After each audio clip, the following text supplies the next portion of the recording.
টি-20 ক্রিকেটে খেতাব এসেছে, একদিনের ক্রিকেটেও সদ্য চ্যাম্পিয়ন হয়েছে বাংলা, কিন্তু গত 22 বছর রঞ্জি ট্রফি একবারও জিততে পারেননি বাংলার ক্রিকেটাররা। এবার সেই লক্ষ্য পূরণ করতে নতুন মরশুমে অনুশীলন শুরু করে দিলেন মনোজ দিন্দারা। সিএবির ইনডোর ক্রিকেট সেন্টারে বৃহস্পতিবার অনুশীলন করলেন প্রাথমিক দলে থাকা ক্রিকেটাররা।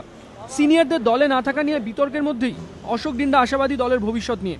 আমার মনে হয় না কোনো অসুবিধা হবে। দেখুন, কেউ না থাকলে কেউ তো আসবেই রিপ্রেজেন্ট করতে, কেউ কারো অভাব তো কেউ না কেউ মিটাবেই। সো এটাই ফ্যাক্টর, কারোর জন্য কেউ কিছু রয়ে যায় না।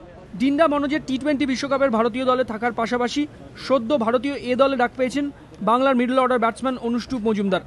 অনুষ্টুপ নিউজিল্যান্ডে যাওয়ার আগে বিশেষ প্রস্তুতি সারছেন সৌরভ গঙ্গোপাধ্যায়ের পরামর্শে।